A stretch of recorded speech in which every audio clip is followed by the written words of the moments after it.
नमस्कार, सत श्री अकाल। तो आज की जो विषय रहेगा ये रहेगा कि किस तरह हमारे क्रिकेट प्लेयर भी इन माफियाओं के चंगुल में आ चुके हैं।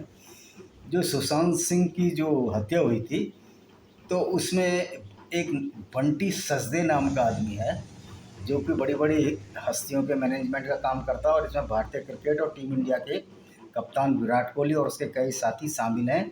ऑनलाइन मीडिया रिपोर्ट्स का अनुसार बंटी का ये फर्म दिग्गज अभिनेता सुशांत का भी मैनेजमेंट संभालता था। और Cornerstone CEO Bunty cricket Rohit Sharma की पत्नी ऋतिक का कजन भाई है। ये पत्नी ऋतिक का कजन भाई है। और इसकी जो एक बहन है जो सीमा खान है, ये इसके सोहेल खान जो कि इसका सलमान खान का भाई है, उसको ब्याही है। और सलमान खान के संबंध सबको मालूम है, ड्रग माफियाओं से हैं। सलमान खान का संबंध शाहरुख खान से है और इन सब के संबंध जो आतंकवादियों से भी हैं। तो आप ये लगाइए कि जो रोहित शर्मा है और विराट कोहली है और इसमें उमेश यादव, ईशांत शर्मा, इन सब के नाम है। इनका ये उनका कारोबार संभालता है, इवेंट मैनेजमेंट, और उनका मनोरंजन की बड़ी हस्तियों के मैनेजमेंट का काम संभालते हैं। और रिपोर्ट्स के अनुसार रिया चक्रवर्ती, उसके परिवार और सुशांत को फ्लैटमेट्स को ग्रिल करने के बाद अब सीआई की जो सीबीआई थी उसने बंटी सचदे को पकड़ा है। इससे पूर्व नौकरशाह को भी पकड़ा था। तो ये बंटी सचदे है कौन? ये बंटी सचदे आप जब गूगल में जाएंगे तो ये सलमान खान का मैनेजर है और उसका एजेंट है। तो आप लगा लीजिए कि बंटी सचदा किसका, इसकी जो कजन किसको भाई है? रोहित शर्मा को। तो और एक बहन इसकी जो सीमा खान है वो ब्याही है सुहेल खान को, जो कि सलमान खान का छोटा भाई है। अब आप देखिए, जो शाहरुख खान ने जो टीम खरीदी है इसमें सारे प्लेयर खेलते हैं। तो ये जो शाहरुख खान का पैसा है, ये जो पैसे से जो उनकी कमाई होती है, तो उस कमाई में ये सारा जो पैसा है, इस कमाई में कुछ हिस्सा ड्रग माफियाओं को भी जाता है, दाऊद इब्राहिम को भी जाता है, क्योंकि दाऊद इब्राहिम का पैसा इनडायरेक्टली हवाला के जरिए लगा हुआ है। और क्या ये बीसीसीआई की सदस्यता नहीं है कि बीसीसीआई ऐसे ऐसे लोगों को टीम खरीदने के लिए दे रही है आईपीएल खिला के, जिसमें कि बहुत सारा पैसा ऐसा ड्रग माफियाओं का लगा हुआ है। और ये जो ड्रग माफिया क्या काम करते हैं, यही पैसा इनको दे देते हैं, आतंकवादियों को दे देते हैं। तो इसका मतलब ये हुआ कि इनके क्रिकेट प्लेयरों के भी संबंध इनसे छनकर आ रहे हैं बंटी सचदे की वजह से। बंटी सचदे सलमान खान का ये मैनेजर है और ये सारा पैसा इधर से उधर करवाता है। और जो ये आईपीएल की टीमें इन फिल्म स्टारों ने खरीदी हैं, शाहरुख खान की भी एक टीम है, तो उसमें ये सारा पैसा इन ड्रग माफियाओं का लगा हुआ है। और रोहित शर्मा का जो ये साला है बंटी सचदे, इसकी सुशांत जो मर्डर केस है उसमें भी पूछताछ हो चुकी है। और अभी जो पेंडोरा पेपर्स जो एक बॉक्स निकला जिसमें बहुत सारी फाइल हैं, 4 टेराबाइट के बराबर उसमें मेमोरी है, उसमें सचिन तेंदुलकर का भी नाम है। तो भाइयों, ये लोग जो है ये जो बड़े स्टार कहलाते हैं, बड़े लोग बनते हैं, ये हमारी टिकटों से हमारा ही खून चूस कर और हमारे हिंदुओं को मरवाने के लिए ही ये लोग उनको आतंकवादियों को पैसा दे रहे हैं। इसका प्रत्यक्ष प्रमाण है कि इनके दाऊद इब्राहिम से संबंध है। और दाऊद इब्राहिम का पैसा फिल्मों में लगा हुआ है, वो यहाँ ड्रग सप्लाई कराता है। ये अफ़गानिस्तान से ड्रग, ईरान से ड्रग आती है। और ये दाऊद इब्राहिम मलेशिया और ये उड़ीसा से भी, उड़ीसा में भी इनके लोग हैं। तो सरकार को उड़ीसा से बहुत सारी ड्रग झारखंड के रास्ते, नेपाल के रास्ते, दुबई होते हुए और फिर ये बाहर जाती है। बाहर से ये छन कर, यानी कि इसको प्रोसेस करके फिर वापस ये आती है। और इसमें कुछ अफ्रीकी देश भी शामिल हैं, अफ्रीकी देश के लोग भी शामिल हैं। स्पेशली जो उत्तम नगर में जो नाइजीरियंस रह रहे हैं दिल्ली में, उसमें बहुत सारे लोग ड्रग माफिया का काम करते हैं। तो ये दिल्ली पुलिस की भी ड्यूटी है कि इसको पकड़े, और ये मुंबई पुलिस की ड्यूटी है कि इस ड्रग माफिया को बस्ट करे। अब एनसीबी जो ये कार्य कर रही है उसमें मुंबई पुलिस कितना सहयोग करेगी, ये देखने वाली बात है। और ये बंटी जो सचदे है, बंटी सचदे की कंपनी पर ये पूर्व नौकरशाह है। उन्होंने बोला था कि ये फिल्म इंडस्ट्री को नियंत्रित करता है और दुबई क्रिकेट में भी नियंत्रित करता है। इसमें से ज़्यादातर लोग जो कॉर्न स्टोन से जुड़े हुए हैं, कई क्रिकेटर्स का मैनेजमेंट भी बंटी सचदे की company corner stone sports and management संभालता है। बंटी सचदे की बहन की शादी सोहेल खान से हुई है और दूसरी बहन की शादी कजन जो है उसकी रोहित शर्मा से हुई है, जो कि हमने पहले इसका नाम बता ही दिया।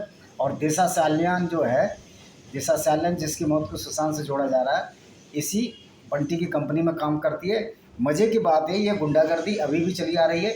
और ये जो शरद पवार है, जो Sharad Pawar cricket control board का भी अध्यक्ष रह चुका है, सबसे बड़ा अगर माफिया है तो ये शरद पवार है। और मोदी सरकार को शरद पवार पर जरूर हाथ डालना चाहिए, क्योंकि ये वही शरद पवार है जिसने कि इसको दाऊद इब्राहिम को भगाया था ताकि राज ना खुल जाए, और इनके कांग्रेस से भी संबंध है।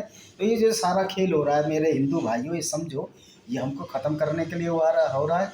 हम आईपीएल के मैच देखते हैं, महंगे महंगे टिकट लेते हैं और उस पैसे को ये आतंकवादियों को देते हैं, क्योंकि शाहरुख खान के टोनी असाई से भी संबंध है, एक अनिल मुशर्रफ है पाकिस्तान का, उससे भी संबंध है, और एक रेहान सिद्दीकी जो इनके इवेंट मैनेजमेंट कर रहा था, जिसमें सारे नाचने गाने दुबई जाते हैं। एक्चुअल में ये दुबई कहीं नहीं जाते, दुबई ये जो ड्रग का पैसा है हवाला के जरिए इधर से उधर करने के लिए शाहरुख खान या जो भी जाते हैं, सलमान खान और जो आमिर खान है, आमिर खान तो आपको पता है ये कितना बड़ा गद्दार है। और ये तो वहाँ मिलकर आया था उसकी पत्नी से, रजब तर्गेवी से। वहाँ इसने जो चर्चा की थी उसका यही था कि किसी तरह इस्लामीकरण देश का किया जाए, और वहाँ से इसको शायद फंडिंग भी मिली हो, हमको नहीं मालूम, लेकिन ज़रूर कुछ फंडिंग मिली है। और ये इस तरह अरब के देशों से तो इनको फंडिंग मिली रही है। और इस्लाम की अब पोल खुल चुकी है। इस्लाम एक्चुअल में एक लायबिलिटी बन चुका है, ये कोई धर्म नहीं है, ये गुंडागर्दी है काफिरों के खिलाफ। और जो कुरान है, कुरान जो है सबसे ज़्यादा रिटिन हेट स्पीच अगर कोई किताब है तो कुरान है। और तो कुरान कोई कल्ट या मजहब या अच्छे पात की किताब नहीं है, ये एक ग्रुपिज़म है, गुंडाइज़म का, जो कि काफिरों को मारने और काटने की बात करता है। और ये सारे जितने भी मुस्लिम एक्टर हैं और जितने भी मुस्लिम क्रिकेट प्लेयर हैं, ये भी कुरान और उसी विचारधारा को मानते हैं। मैं ये कहता हूँ कोई भी मुस्लिम जो कुरान को और इस्लाम को मानता है वो हमारा दोस्त, काफिरों का दोस्त हो ही नहीं सकता। अगर वो हमारा दोस्त है इसका मतलब वो है वो कुरान को नहीं मानता ना इस्लाम को मानता है, यानी कि वो हराम कर रहा है। कुरान में ये सब हराम है। तो आप ये देख लीजिए, रोहित शर्मा का कौन इवेंट मैनेजमेंट का काम कौन देखता है? बंटी सस्ते, जिसके संबंध किससे? सलमान खान के, और सलमान खान के शाहरुख खान से। यानी कि क्रिकेट प्लेयर भी बहुत से मुलव्विज़ हैं। अब सचिन शर्मा को भगवान बनाते थे, ये भगवान कैसे हो जाते हैं? ये हार्ड मार्क्स के पुतले। शाहरुख खान किंग कैसे हो गया भाई? ये किंग कैसे हो गया? और सचिन तेंदुलकर ये भगवान कैसे हो गया? उधर अमिताभ बच्चन को इन्होंने महानायक बना लिया। अमिताभ बच्चन 20 गोलियां लेके सोता, अगर ये महानायक था तो इसको तो बीमारी नहीं होनी चाहिए। हमारे महानायक वो हैं जो कि 18-18, 20-20 साल के लोग गोलियां खाकर मर रहे हैं। देश में नीरज चोपड़ा हमारा आदर्श होना चाहिए, जिसने जेवलिन थ्रो में गोल्ड मेडल इसको दिलाया, अपने देश को दिलाया, इसका नाम ऊँचा किया ओलंपिक में। तो इस तरह के ये लोग हैं, ये सारे कहते हैं ना लंका में सभी 52 गज के हैं। और आईएएसओं को खुल के काम करने नहीं दिया जाता। जहाँ शरद पवार जैसे और एनसीपी में नवाब खान जैसे लोग होंगे। और मज़े की बात देखिए इनकी हिम्मत कैसे बढ़ गई कि नारायण राणे तक को इन्होंने खाना खाते टाइम इन्होंने उसको अरेस्ट कर लिया। लोग भी डरते हैं। अगर महाराष्ट्र की पुलिस किसी को अरेस्ट करने आ रही है और महाराष्ट्र की सरकार की बुराई करने दूसरे स्टेट में आ रही है, तो उसका वही हश्र करो जो बंगाल की पुलिस का उत्तर प्रदेश में बीजेपी वालों ने किया था।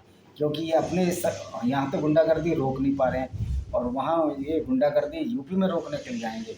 तो ये जो सुशांत सिंह राजपूत की जो पोस्टमार्टम रिपोर्ट थी उसमें भी कहा गया था अभिनेता ने आत्महत्या की, लेकिन सुशांत के जो फादर हैं के सिंह ने चक्रवर्ती समेत 6 लोगों पर आत्महत्या के लिए अभिनेता को उकसाने के एफआईआर दर्ज कराई थी।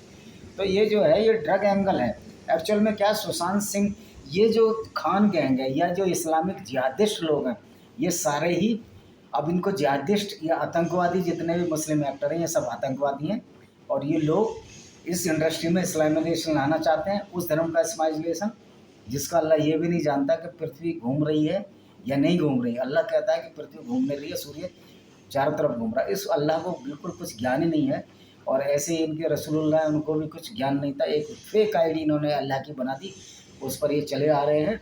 और इनका रसूलुल्लाह तो ऐसा था जो दुनिया में लड़ाई करा के ऊपर चला गया, और अब सब लोग लड़ रहे हैं और आतंकवाद का शिकार हो रहे हैं। कल परसों इन्होंने एक सिख और हिंदू को अलग करके मारा। ये इनकी जहनीत है, ये ऐसा करेंगे, ये कुरान में ही लिखा हुआ है। ये राक्षस लोग हैं, ये मलेच्छ लोग हैं, ये इस तरह के लोग हैं जो उस आइडियोलॉजी को फॉलो करते हैं जो दूसरों को मारने की बात कहते हैं। तो ये लोग जो है, अब आप लोगों को भी ये करना है कि जो मुंबई इंडियंस का जो कप्तान है रोहित शर्मा, इसके भी मैच देखने आप बंद करो। ये किस तरह के लोग हैं, विराट कोहली, ये सारे एक जैसे हैं सब। जिसकी भी पूछ उठा के देखोगे सारे मादा आपको नज़र आएंगे। तो इन मुस्लिम इलेक्टरों की और इन क्रिकेट प्लेयरों की भी आप आईपीएल में महंगे महंगे टिकट लेकर मत देखो। ये अपनी ज़मीन पर अपनी औकात पर आ जाएंगे। महानायक ये नहीं है, महानायक वो हैं जो कि टिकट खरीदते हैं। अगर अभी भी हिंदुओं की और हमारे भारतीयों की अगर ये आंखें नहीं खुलती हैं तो इससे बड़ी एक भोलापन कहो या मूर्खता क्या होगी। तो इन मुस्लिम एक्टरों को बाइकाट करो। इसका जितना भी पैसा ये फिल्मों में कमाते हैं या इवेंट मैनेजमेंट करते हैं, दुबई में जाकर जो कमाई होती है उसका बहुत सारा हिस्सा टोनी असाई लेता है, रेहान सिद्दीकी लेता है, जो कि पाकिस्तानी मूल का है। और वो सारी फंडिंग अफ़गानिस्तान के इन्होंने तालिबान को की। उसके बाद ये फंडिंग कर रहे हैं, इंडियन मुजाहिदीन को फंडिंग कर रहे हैं, हाफिज़ सईद को फंडिंग कर रहे हैं। तो हिंदू सबसे मूर्ख कौम है। इसलिए मैं मूर्ख कहता हूँ हिंदुओं को कि वो अपने पैसे से अपनी कब्र खुद खोद रहे हैं। तो boycott these Muslim fundamentals all over the world, whether they are actors, whether they are players, whether they are scientists, because they are following the same ideology which affects the non-Muslim, which allow the killing of the non-Muslim and rape the non-Muslim women and destruction of the temples, fire temples, synagogue, church, etc. So this is my advice. This is my advice. Please don't see the pictures, the movie on the in which the Muslim actor of India, Muslim actor of film industry of Bombay are involved or are doing acting, whether they belong to any uh, any any society. These all are the terrorists because they follow the same ideology of the Islam. तो ये जो है, ये लोग जो है, ये बहुत बड़ा गैंग है। इसको ख़त्म करने की ज़रूरत है। और इसको हमारे हिंदू भाइयों को मेरी निवेदन है कि ऐसे लोगों के खिलाफ, उसमें अगर हिंदू भी कोई गद्दार है जो ड्रग माफिया और उसकी पिक्चरों में काम करता है तो उनके खिलाफ सड़कों पर उतरना पड़ेगा। इनकी पिक्चरें देखना बंद करो। और ये अगर उससे भी नहीं मानते हैं, पहले इनका बाइकाट करो, उसके बाद ये इन गतिविधियों में होते हो तो पब्लिक बहुत बड़ी चीज़ होती है। इन ऐसी पार्टियों को हराओ। दूसरा, अगर ये ज़्यादा बदमाशी करें तो हमको आत्मरक्षा का अधिकार भी है और ये हमको संविधान देता है, जो कि हमारी जान के पीछे पड़े हैं डरगेस्ट और उनको पैसा लगेगा। तो देखा जाए तो ये हमारे सबसे बड़े दुश्मन है। ये शाहरुख और ये जितने भी खान गैंग हैं, ये सबसे बड़े दुश्मन है हिंदुओं को। और दिखाने के लिए हिंदुओं में शादियाँ ये करते हैं। लेकिन आप ये बताइए, जब सलमान खान की माँ हिंदू है तो इसका नाम हिंदू नाम क्यों नहीं है? चूँकि ये काफिरों से नफरत करते हैं और हिंदू लड़कियों को ये फंसा लेते हैं। और ऐसी बेवकूफ़ हिंदू लड़कियां हैं, वो उन मुसलमानों के साथ शादी कर रहे हैं जिनका इस्लाम जो है गुंडागर्दी और डिक्टेटरशिप है, in the name of cult. तो मेरा ये कहना है कि ये इनकी अब इस इस्लाम को इस दुनिया से विदा नहीं करोगे तो इस्लाम इस दुनिया को खा जाएगा, क्योंकि जिस तरह की इसकी विचारधारा है। और इसी के साथ मैं अपना वीडियो ख़त्म करता हूँ। और मैंने ये जितने भी ये एक्टर हैं और जितने भी ये प्लेयर हैं जो इस तरह की गतिविधि में मशगूल हैं, उनके मैच आईपीएल के टिकट लेकर बिल्कुल मत देखो। और इसके समानांतर कोई दूसरा हम एक टूर्नामेंट करने की सोचेंगे। सारे मिलकर सोचो और उसमें जो भी हमसे बन पड़ेगा हम भी करेंगे, सब लोग करेंगे। बहुत सारे प्लेयर है, रणजी प्लेयर है, उन सब का एक ग्रुप बना के इसके पैरेलल एक बोर्ड बनाया है। कोई ज़रूरत नहीं है आपको इंडिया से तरफ से खेलने की।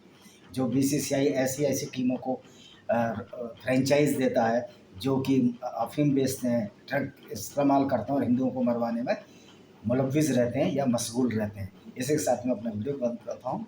वंदे मातरम।